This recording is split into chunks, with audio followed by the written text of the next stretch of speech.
साधू संत येती घरा तोची दिवाळी दसरा विठुरायाच्या चरणाची जी ओढ आहे, जी आस आहे, ती घेऊन खरं तर महाराष्ट्राच्या कानाकोपऱ्यातून जे लाखो वारकरी देहूनगरीमध्ये आणि आळंदीमध्ये जमा झाले, आता हे सर्व वारकरी पंढरपूरच्या दिशेने मार्गस्थ होत आहेत. आज पालखीचा खरं तर पुण्यामध्ये मुक्काम आहे आणि खरं तर लांबचा पल्ला गाठत आज पुण्यामध्ये पालखी आलेली आहे आणि क्षणभर विश्रांती म्हणून जे वारकरी आहेत ते सध्या पुण्यामध्ये शिवाजीनगर भागामध्ये थांबलेले आहेत. सध्या काही वारकरी आपल्यासोबत आहेत. रामकृष्ण हरी माऊली. खरं तर पंढरीच्या वाटेवरती तुम्ही मार्गस्थ झाले आहेत, चालतायत. 2 दिवस झालं खरं तर देहूनगरीमधून तुम्ही पंढरपूरच्या दिशेने मार्गस्थ झालेला आहेत. सध्या विठुरायाच्या चरणाची तुम्हाला आस लागली, काय मनात भावना आहेत? खरं तर ज्या मातीत ज्ञानोबाराय खेळले, तुकोबाराय लोळले आणि छत्रपती शिवरायांचे रणरांगणे मावळे, त्यांचं रक्त या मातीत सांडलं. त्या महाराष्ट्राच्या मातीला साधू संतांच्या या भक्तीचा वारसा लाभलेला आहे आणि त्या भक्तीच्या वारशाचे पायी होण्याचं जे पवित्र कार्य आहे ते वारकऱ्यांच्या माथी आलेलं आहे. आणि त्यासाठी विठुरायाच्या दर्शनाला जात असताना मनामध्ये बघताय आबाल वृद्ध आहेत या ठिकाणी. यारे यारे लहान थोर येतं सकळांशी आहे अधिकार.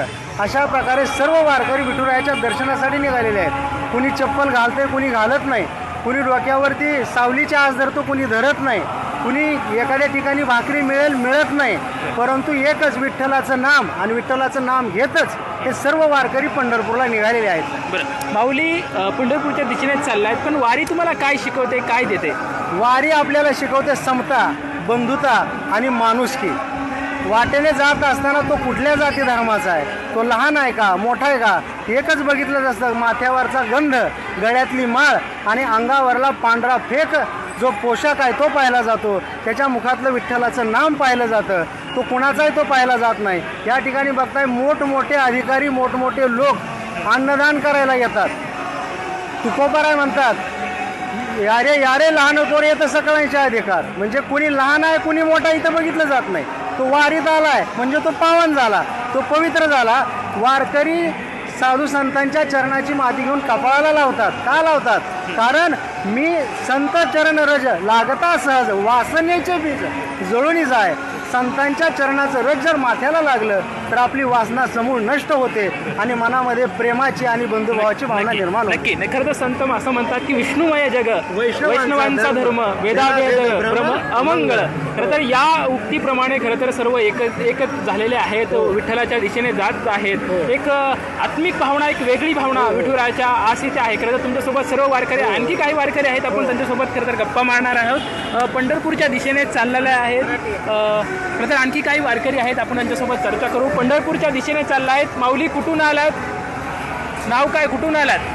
माझा रमेश यावलकर, बामणी, तालुका जिल्हा धाराशिव. धाराशिव जिल्ह्यातले तुम्ही आहात, पंढरपूरच्या दिशेने चालला आहे.